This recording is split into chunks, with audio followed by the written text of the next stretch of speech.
UGA puts on a show in Atlanta. Biden declares war on half of the country, and Illinois has absolutely lost its mind. I'm your host, Zach, and this is Zach's Fact Shack.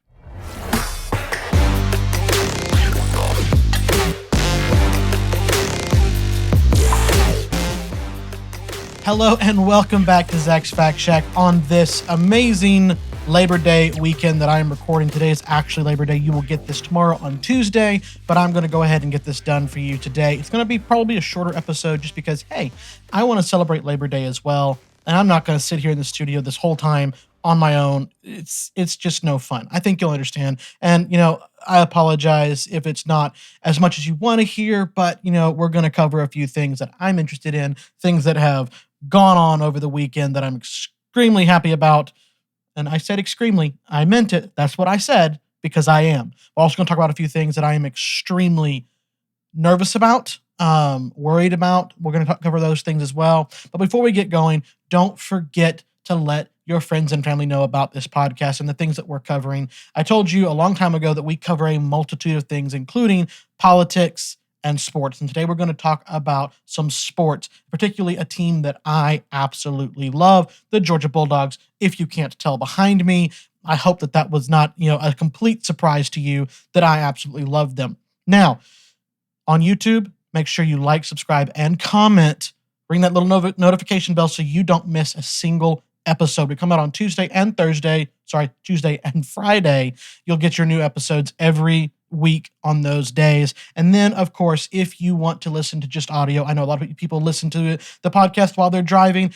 Totally fine. That's what I do with other podcasts that I listen to. I listen to their audio version while I'm driving as well. It's the best place to be able to do it. And if that's the case, go ahead and make sure you subscribe to the podcast on your favorite podcast player, whether that's Amazon, Spotify, Apple, Stitcher, whatever you want to do, you'll be able to find it there. And you can go to zachsfactshack.com to be able to find all of the links to everywhere we are, that you'll be able to get them there. You'll be able to send that to your friends and family. Again, that's zachsfactshack.com. Make sure you let them know where you found us. Now, before we go any further, I have to acknowledge that I am absolutely excited about what I saw over the weekend. So, what happened? All right. As I'm playing this montage beside me, you'll be able to see some clips of the things that took place whenever people went to this game between number 3 Georgia and number 11 Oregon. We are waiting for the new rankings to come out on Tuesday, but currently that's what they went and played each other as. It was a top 15 matchup on a neutral site in Atlanta, 70 miles from Athens and 2,500 miles from Oregon. Not even close to a neutral site, but that's where they agreed to play for the Chick-fil-A kickoff bowl that happens every year. That's where they were at. Now, I want you to know that there were plenty of people who were picking Georgia to win in a blowout, but not what ended up actually happening. You see, we were looking for Georgia to come in and kind of figure things out slowly, kind of work their way around what was going on. A lot of new pieces they had to kind of put in place and figure things out with. And let me tell you what, that is not what happened at all with the Georgia Bulldogs. Kirby Smart had them dialed up perfectly to start the game. It was amazing. Now, before you think that I am a homer, I will have you know that some good friends of mine who were absolutely Georgia haters, they are dyed-in-the-wool Tech fans, Florida fans, Bama fans, all of them acknowledged what they saw on Saturday afternoon's game, and they were all just as floored as I was. One of them even said that they are playing close to a perfect game. And I would agree. Whenever you go 7 drives with 7 touchdowns in a row, not one field goal attempt, not one punt attempt in those 7 drives. You got the ball, and on all 7 drives, you scored a touchdown. And then only in the fourth quarter, when the game is over, the game cannot be lost at this point, and you have all the 4th and 5th string players in, only at that point did you end up punting And then when the punter punted, let me look. I have these stats. I was mind blown. Georgia got used to having a player called Jake Camarda for I think it was 2, maybe 3 years that we had him, and man, the punt his punts were incredible. He averaged like 48 yards per punt, and it was just nuts. How in the world did you do that? And everybody knows that whenever you get a new punter in, you don't know what you're going to get. When you get a new kicker in, you don't know what you're going to get. It's kind of a head game for a lot of the kickers and punters in the world. And you're just not sure what you're going to get. It could be great. It could be bad. We had no idea. But the one punt that our new punter, Thorson, was able to deliver on Saturday ended up being a 53-yard punt. He absolutely flipped the field, put them on the other end of the field, and it was just ridiculous. I was in love with our new punter from the start. It was amazing. But that's not all that took place. Let's talk about this game. People are concerned that Oregon just isn't going to be good, right? They're under a first-year head coach with former Georgia defensive coordinator Dan Lanning. He went and took the job the day after the national championship victory by Georgia. He was in Oregon accepting the job as head coach there, meeting the press, doing the whole thing there, and good for him. Absolutely love that he's getting the recognition that he deserves for the work that he put in at Georgia. He's a great coach. Love him to death. Can't wait to see him succeed there in recruiting and championships, the whole 9 yards. Everything is going to be awesome for him, just not yet. Because, again, he's a first-year head coach, right? This is the first time he has ever coached a team on his own, right? He has been a coordinator, but never a head coach. And there's a difference there that Kirby had to figure out, right? His first year, Kirby Smart's first year at Georgia, he took a 10-win team and succeeded all the way up to being an 8-5 team. He absolutely underperformed for the amount of talent that was on that team. And everyone was scared to death that it was going to be bad because they kept saying no one has ever taken over a team and performed worse than the previous year and the previous coach and succeeded. And what did Kirby Smart do? The second year, he went to the national title and off of a busted coverage play, lost. He was literally one play away from winning his first national title in his second year. Dan Lanning is okay right now, guys. Don't get mad at him. It's okay. He simply ran into a juggernaut called Georgia. That's hard for anybody. The best coach in the world lost to Georgia last year. Don't be upset if you lose too. It's okay. Now, before anybody's like, oh, you're mighty puffed up, I'm not talking like that. What I'm saying is that the best coach in the world can lose and can lose to Georgia. So it's not like you're in bad company when you lose to Georgia, okay? That's all I'm saying. Now, when you look at what happened in this game, one of the things that Georgia fans have gotten used to over the years is simply this. We're going to run the ball. We're not going to throw it. That's not what Georgia does. We run the ball, and we throw it if we have to, and that's it. We never push the offense. We just march down the field. We impose our will on you, and you will like it. That has been Kirby's MO in the offense since day one. We have been that way. Last year was the closest I've seen our offense to not being that way. But in this one game, and anything can change, right?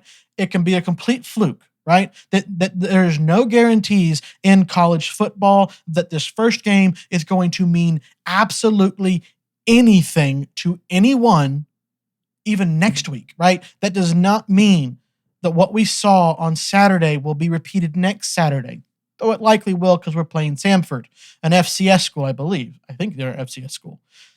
Absolutely inferior competition that are coming in as a warm-up game, as a tune-up game. Though I don't know how you could tune up from this game. Georgia went in and played, as I said, as a friend of mine said, who hates Georgia and wants all things bad for Georgia, texted me in the middle of the game and said, I have never seen Georgia look this good. They are playing a perfect game.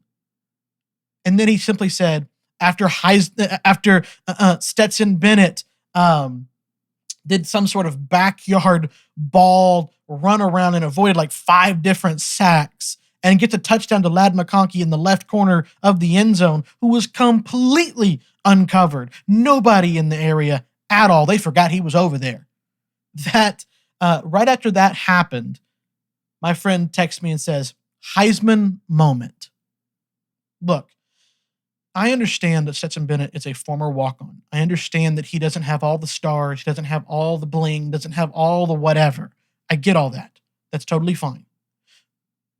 But what I don't want to hear from anyone, Georgia fans, Georgia haters, what I don't want to hear from anyone is you deriding Stetson Bennett anymore. He has more than earned that starting position, and he proved it last night that it was not a fluke, that he carried the team on his back in the fourth quarter of the national championship game and won the game.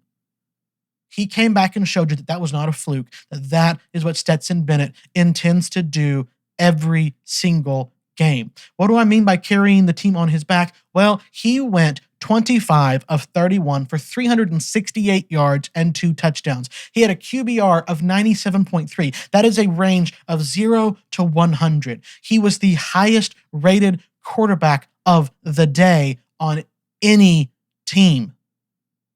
He was next to perfect. He didn't throw a single bad pass. He did not throw a single pick-worthy pass. No one had a chance to pick him off, and no one did pick him off. It wasn't like, oh, he threw scary passes and somebody could have got it. He never did.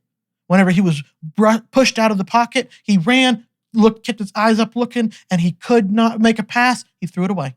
He didn't take the sack. He didn't run with his legs. He didn't do anything that he didn't have to do. He simply said, fine, we'll do it on the next play. You're not going to be able to stop us every time. Fine, we'll throw it away. We'll play the next one. And what did he do? He played the next one. That is just mind-boggling. I want to look at this because, guys, on third down, Georgia was 9 of 10. They were perfect until that last drive with the 4th and 5th string players in. When Georgia had said, we're done, we're going to end the game. They went into what they called the Kirby Death March, where literally, here's the ball, here's the ball, here's the ball, here's the ball, and let them run it up the middle until somebody stops you. Finally, Oregon stopped them and then proceeded to march down the field, and Georgia bowed up at the last minute at the 1-yard line. Now, I'm going to say this. Georgia's defense is not perfect. They are not currently up to snuff to last year's generational, if not best, defense in history. That's a hard thing to live up to, but they are not far off. They could literally be the number 1 defense again this year and still not be as good as last year. They have so much talent on there. The best defensive player from last year is there this year in the nose tackle of Jalen Carter. You should see some of the footage that they have of him. He made people look silly. Absolutely. How? He made grown men sit down. Jalen Carter is just a different type of player, and it's ridiculous to watch. Now, I don't want you to think that I'm entirely a homer on this, though I am. I will readily admit that I am absolutely a Georgia fan. I want Georgia to repeat, right? I do. I want Georgia to repeat. And that's what I think could happen with this team, because you do not have what Georgia showed yesterday. If they hold that offense throughout the year, that level of discipline, that level of execution, that level of thinking and decisiveness, that level of decision making, I don't know that there's a team that can stop them. Maybe we could do Alabama, because Alabama is Alabama. Right? You never question Alabama's abilities. You never question Alabama's talent. Like last year was a rebuilding year and they still played in the national championship. That's Alabama, right? My concern with Alabama, and I'm not trying to be mean, I genuinely do question, and we're going to find that out, right? We're going to find these answers out really quickly. Um, Alabama already had the best offensive and defensive players last year. Those guys are back. Still going to be the best offensive and defensive players in the country. That's just the way it is. But they lost the best player they had on the offensive line.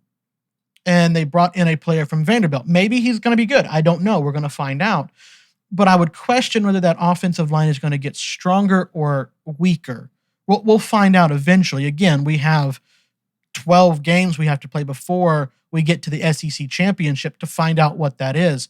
I also think that they took a major step back at receiver. They don't have what appears at the moment to be a Jameson Williams or a John Mechie or a Waddle or anyone else of the last 3 teams that have just absolutely just showed off.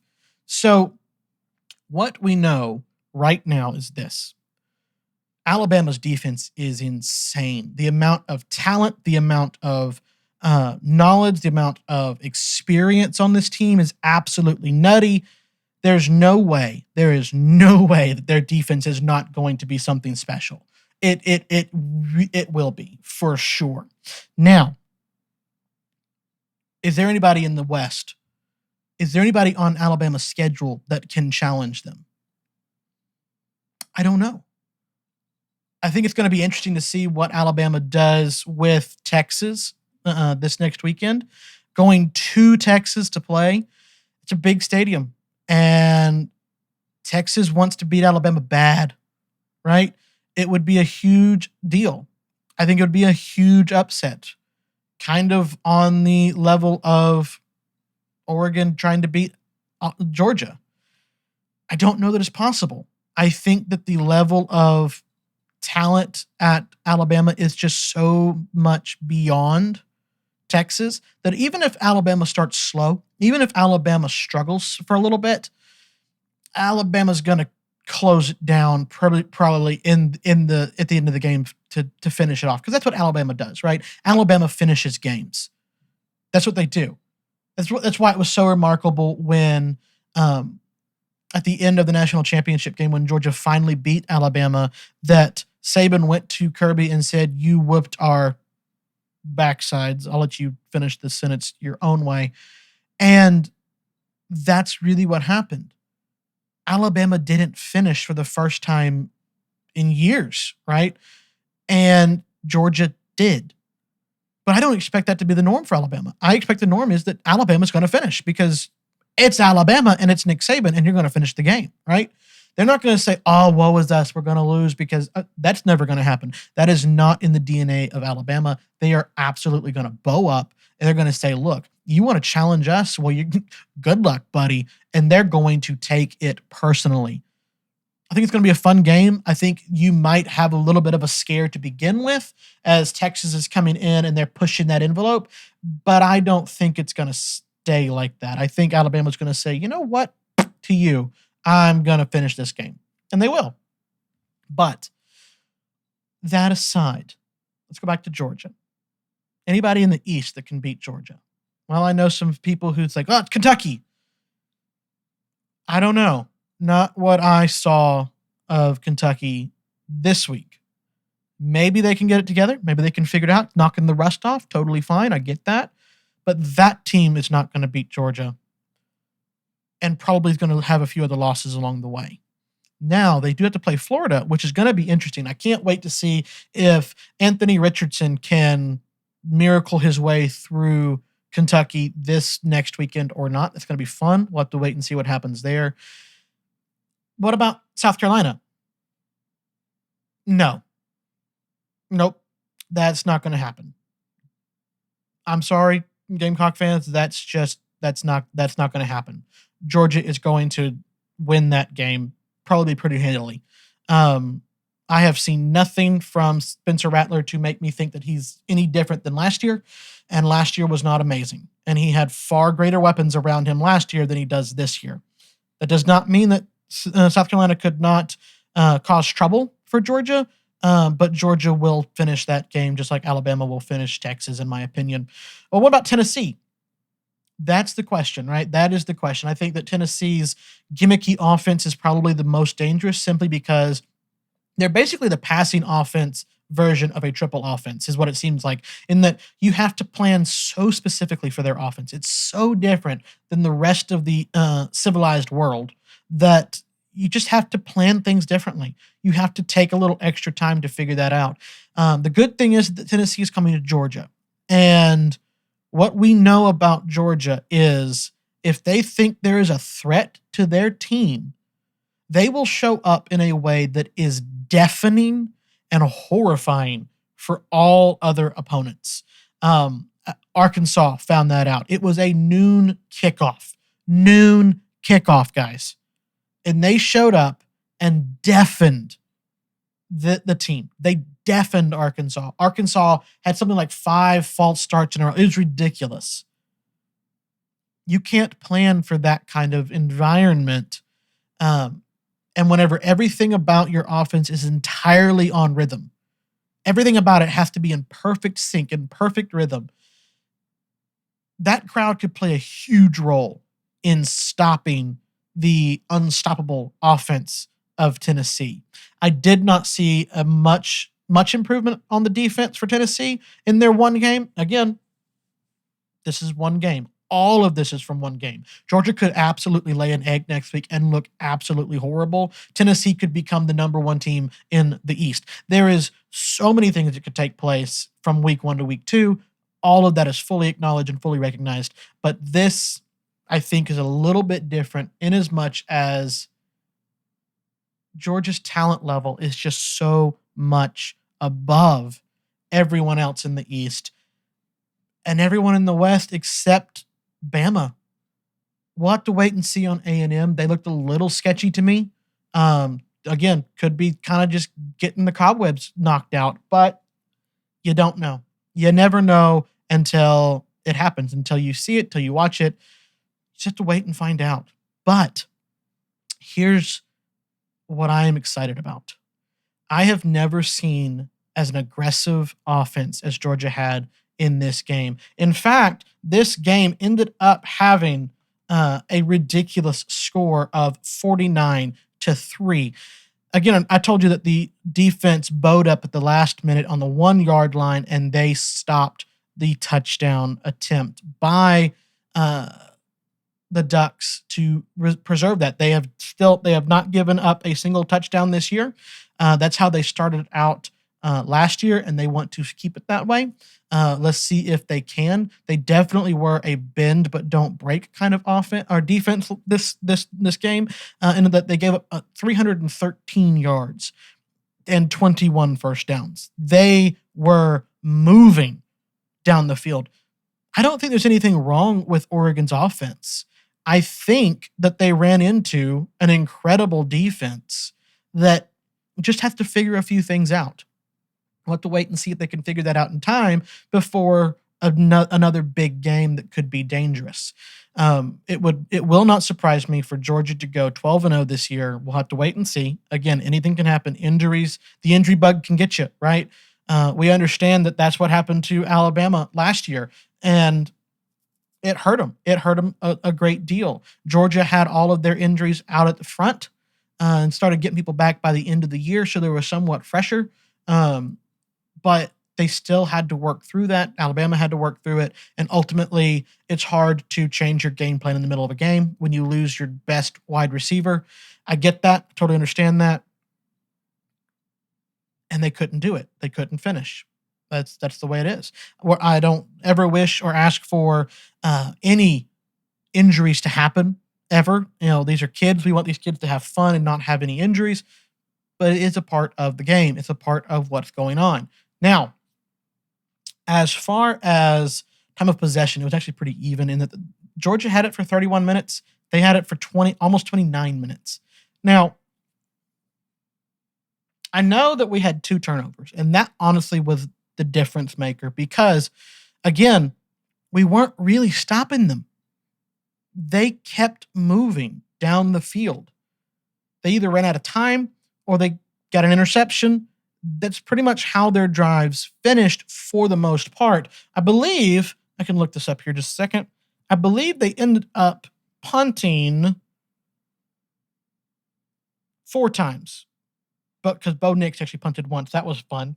But they punted 4 times in the entire game.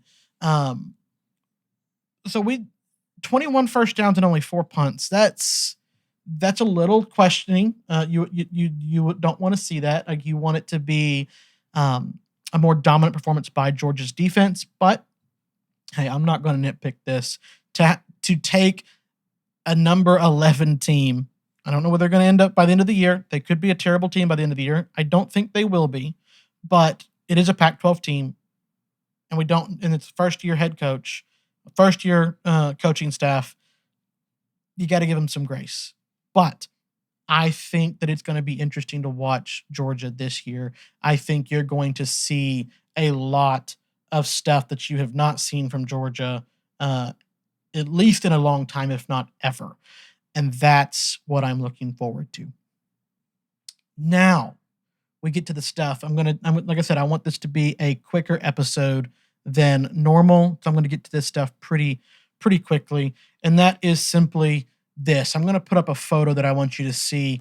If you remember my last episode, I was talking about how Biden had declared war on half the country and that he was othering a vast majority of Americans simply because they did not vote for him and they do not agree with his policies.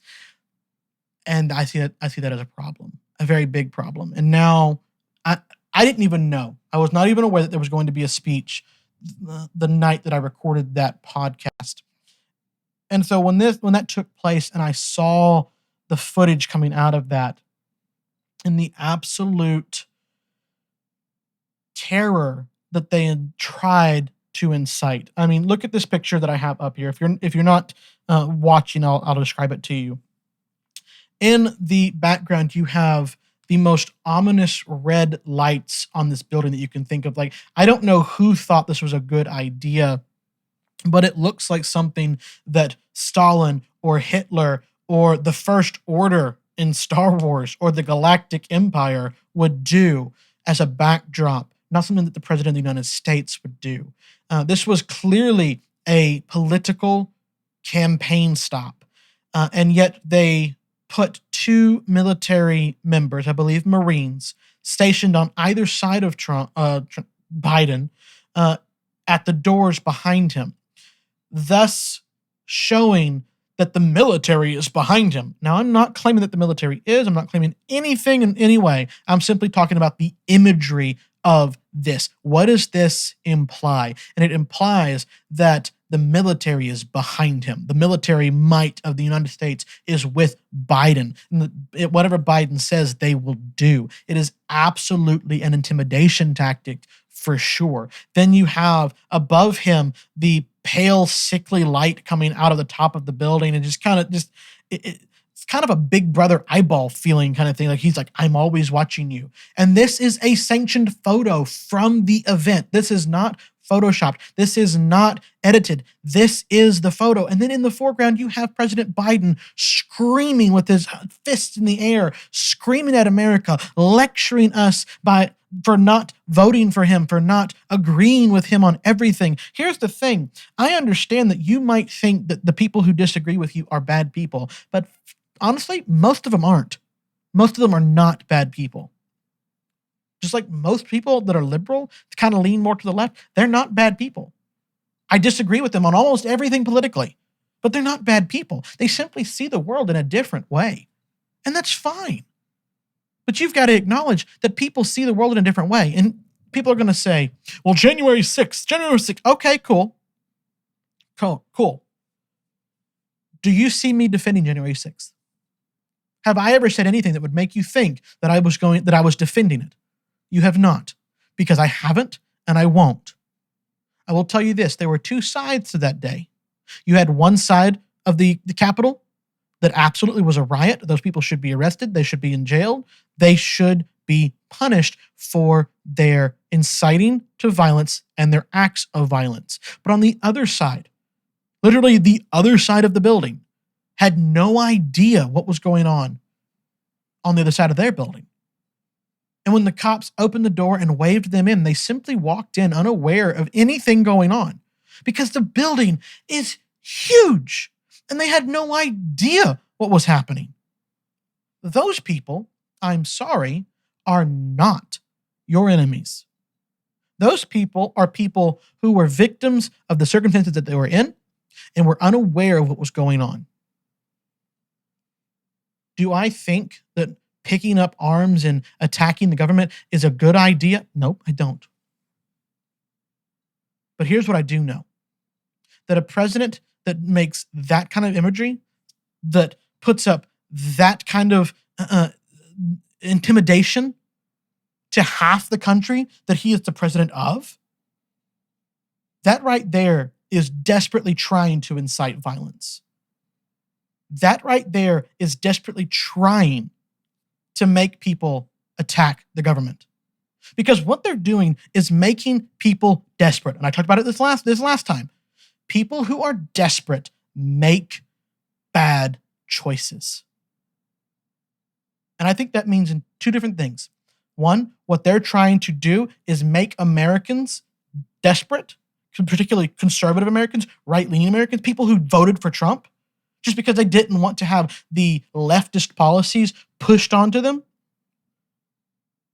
They are absolutely scared to death and are going to be made desperate by this man, by what President Biden has done.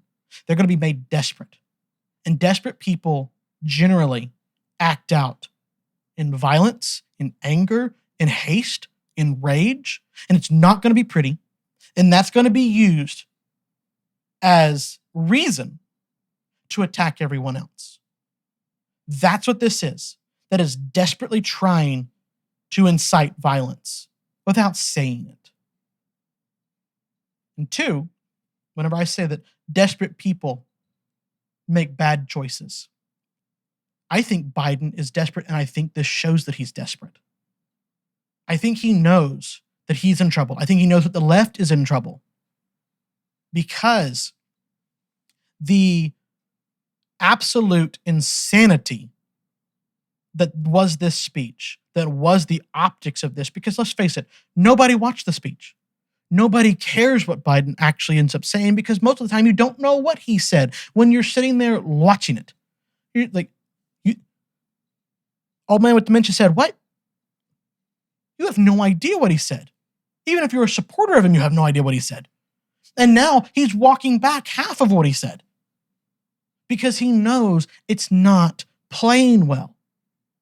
And I think they did it because they're desperate. They know they're in trouble in the fall. They know that they're in trouble.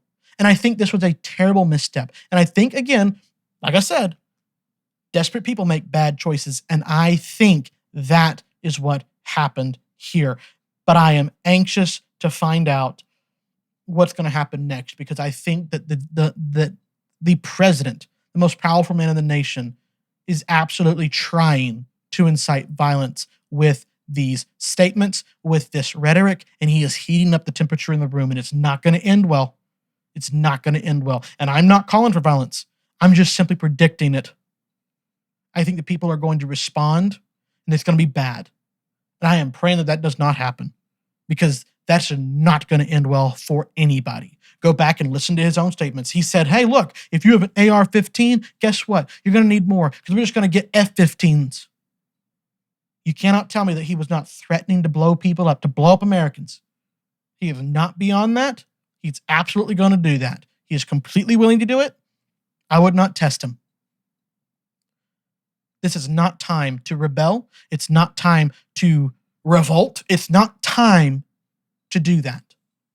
You still have actions that you can follow, such as voting, running for office yourself, being a vocal person like I'm doing right now, getting the message out there and letting people know what's going on. This is not time. The left acts in violence, not the right, not conservatives. I don't care about Republicans. The conservative ideology.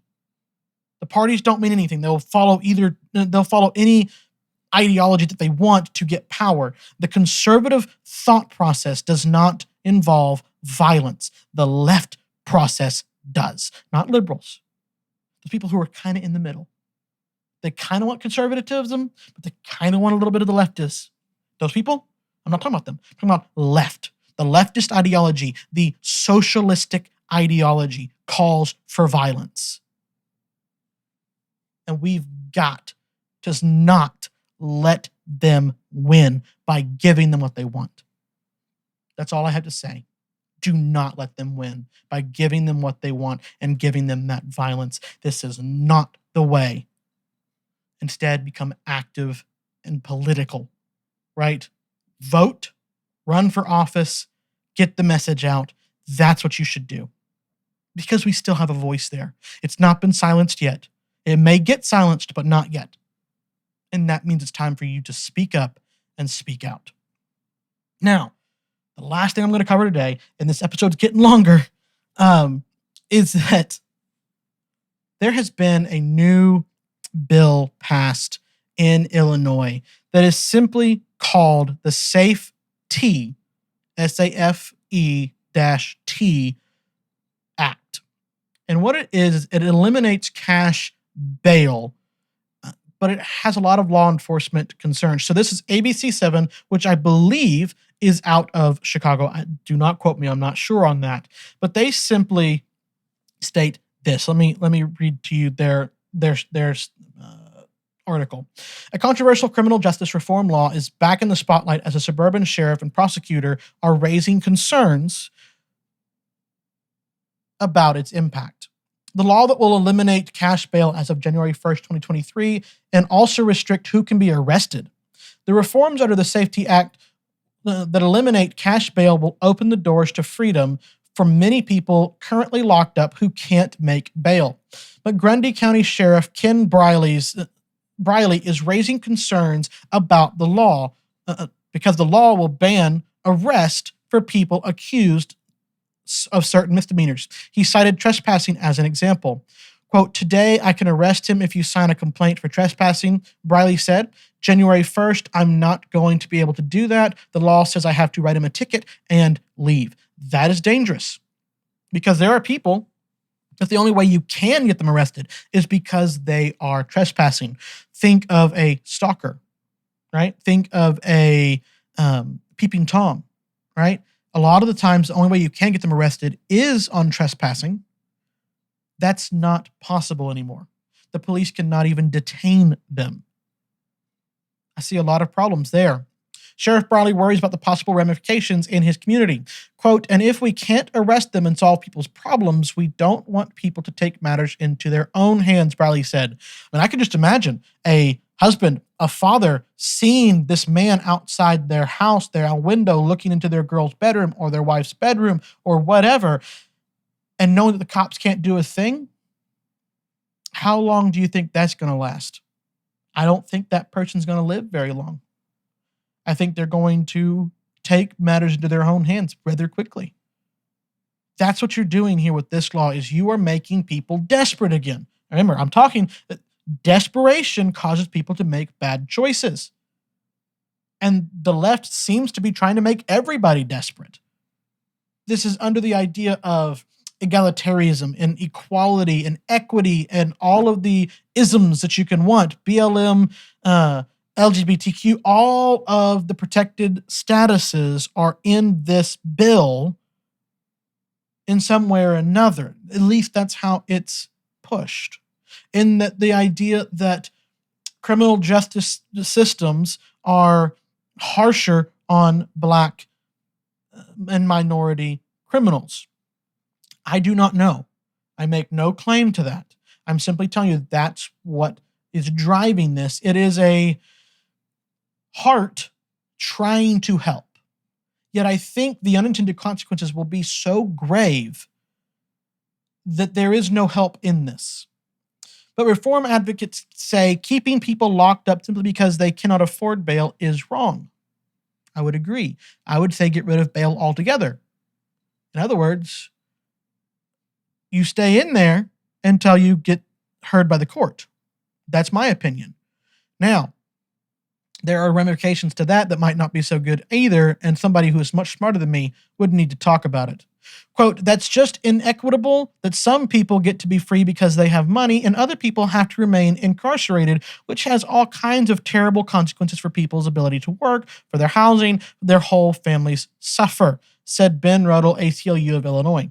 They cite what happened to Sandra Bland, who hanged herself in a Texas jail while unable to post bail after a traffic stop, as an example of why bail form is so important. The new law still gives judges the discretion to keep suspects they deem dangerous locked up without bail. But many in law enforcement are concerned too many people should be behind bars, won't be after January 1st. Here's the thing. So the peeping Tom, the stalker, the would-be rapist, the would-be kidnapper, the myriad of other crimes. In fact, let me put up this graphic and I'll read off to you what crimes are no longer arrestable. These would be what they're called non-detainable offenses after the Safety Act goes into effect, meaning that criminals would be allowed to be charged and released, meaning that they don't even have to be arrested. They don't have to be detained. They can be given a ticket, and that's it. Now, there may be some extra little bits in there that I'm not aware of, and that's fine. Let me know if you find them out. But this is disturbing, in my opinion. Of these, this would be the crimes no longer arrestable, no longer bailable, if that makes sense. Second-degree murder, drug-induced homicide, arson, aggravated battery, kidnapping, burglary, robbery, intimidation, aggravated DUI, aggravated fleeing and eluding, drug offenses, threatening a public official. All of these things are no longer able to be arrested on. I don't know. Is there any sanity left in Illinois?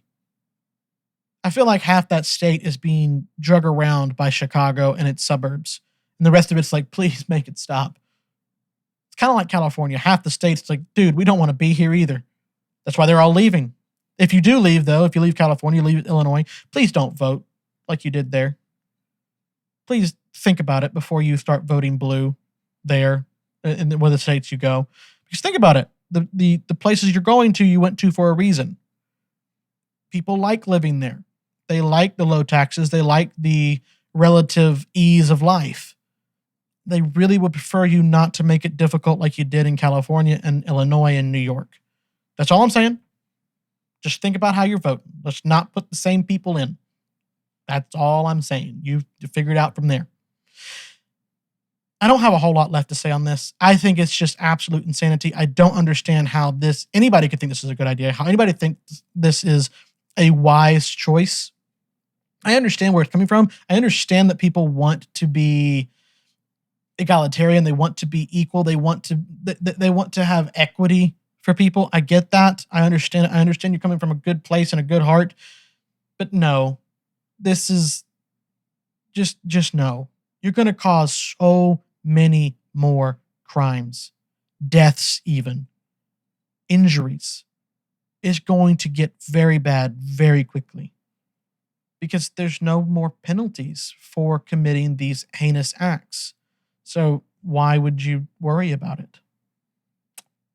It's just absolutely ridiculous. And guys, that is the show. I told you it was going to be a little shorter, but not by much. We're right back there into the average everyday episode, apparently. But guys, I wanted to thank you again for coming back day after day, week after week, and listening to this, watching this, letting people know. Don't stop doing that. Don't stop doing that. Let people know, because I want the world to know what you're finding here and the information you're finding here, because I want people to get the truth. But until next time, I'm your host, Zach, and this is Zach's Fact Shack. We'll see you next time.